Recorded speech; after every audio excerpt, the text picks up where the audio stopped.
menyenangkan. Baiklah, yang pertama, marilah kita panjatkan puji serta syukur atas firman Allah Subhanahu wa Ta'ala yang kita disampaikan tentang manfaat ini. Amin ya rabbal alamin. Tak lupa kita ditujukan salawat serta salam atas baginda besar kita yaitu Nabi Muhammad SAW. Baiklah, sebelum Bapak melanjutkan materi hari ini, Bapak akan mendengarkan materi sebelumnya, yaitu tentang hewan kurban. Di sini ada yang masih ingat berkurban? Yes, tidak tahu. Baiklah, minggu depan kita mempelajari tentang hewan kurban. Sekarang kita mempelajari tentang tata cara penyembelihan hewan. Di sini ada yang pernah menyembelih hewan? Baiklah, hari ini kita akan bahas tentang tata caranya.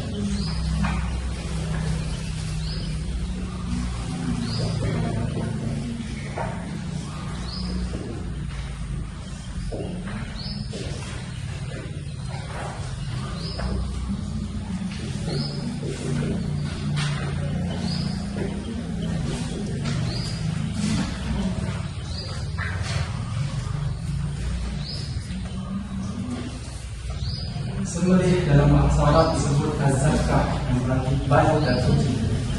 Binatang yang sembelih yang sesuai dengan ketentuan syariat akan menjadikan benda tersebut menjadi baik, suci, aman dan beserta binatang.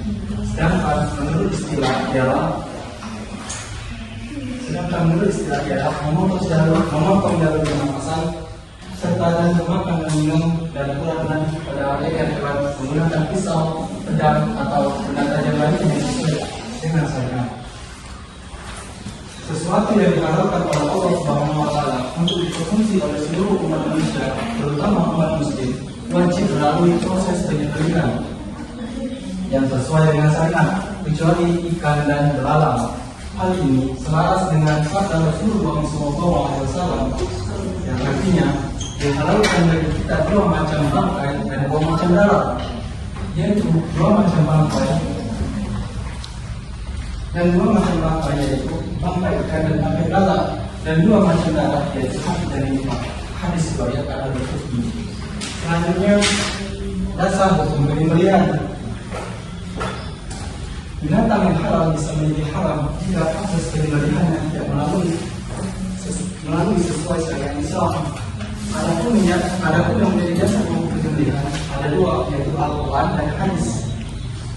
Di dalam Quran surah Al-Maidah ayat 3, Allah Subhanahu wa Ta'ala berfirman, yang artinya diharamkan bagimu memakan bangkai, darah, daging babi, daging hewan yang disembelih atas nama selain Allah, yang tercekik, yang terpukul, yang terjatuh, dan yang diterkam binatang buas oleh sempat kami menyembelihnya. Dan diharamkan pula bagimu memakan binatang yang disembelih untuk berkelan.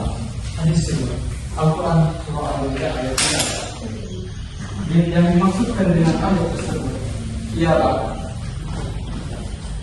sesuatu hewan yang halal menjadi halal jika prosesnya tidak sesuai syariat. Hal ini berkaitan erat dengan jenis apa hewan yang disembelih, bagaimana cara menyembelih, alat apa yang digunakan saat menyembelih, dan apa yang ada saat menyembelih. Selanjutnya yaitu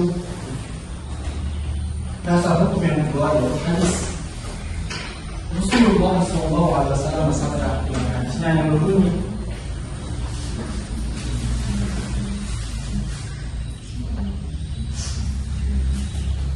Allah memerintahkan kita agar berbuat baik pada segala sesuatu. Ketika kita hendak membunuh, maka bunuhlah secara baik-baik, dan ketika kalian hendak menyembelih, maka sembelihlah dengan cara yang baik-baik, dan hendaklah kalian menajamkan pisau dan senangilah hewan yang akan disembelih. Hadis tersebut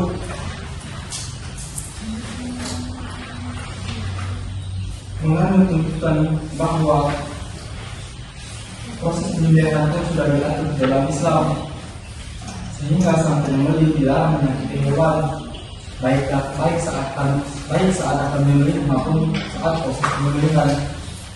Dan yang selanjutnya ialah rukun penyembelihan. Rukun merupakan unsur paling penting dalam suatu pekerjaan atau ibadah. Tanpa rukun, suatu pekerjaan atau ibadah tidak sah. Nah, sedangkan penyembelihan ialah suatu ibadah. Jika penyembelihan tidak mempunyai rukun, maka tidak sah penyembelihan tersebut.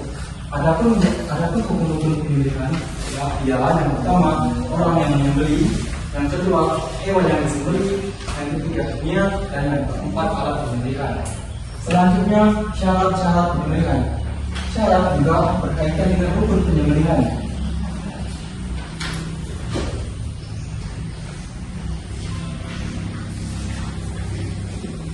Syarat merupakan ketentuan atau perbuatan yang harus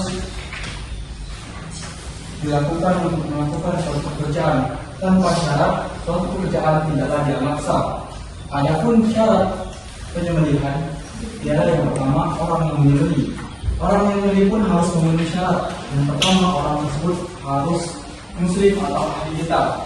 Terkait siapa ahli kitab ini menjadi perbedaan pendapat oleh para ulama. Namun hasil sembelihan oleh orang ahli kitab dihalalkan bagi kita untuk dikonsumsi.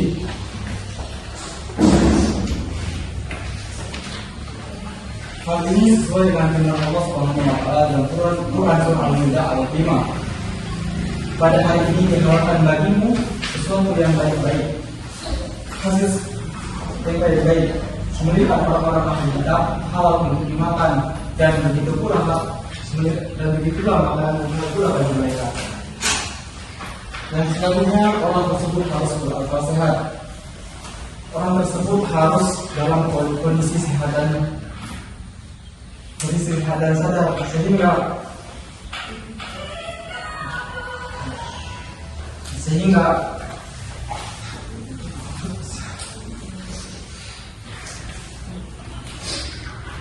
orang yang dalam keadaan mabuk dan gila tidak salah hasil penyembelihannya, karena penyembelihan itu mensyaratkan dan membutuhkan niat, maksud dan tujuan.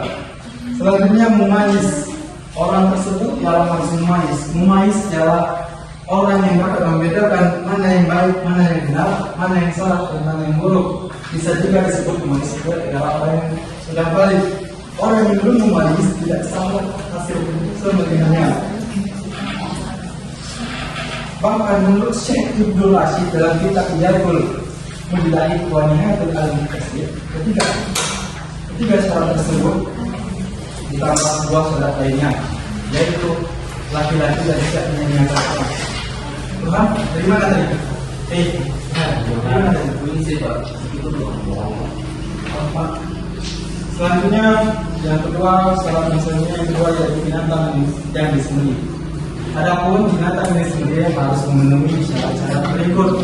Yang pertama, binatang tersebut harus bernyawa sebelum disembelih. Adapun kategori kriteria hewan tersebut masih berbeda.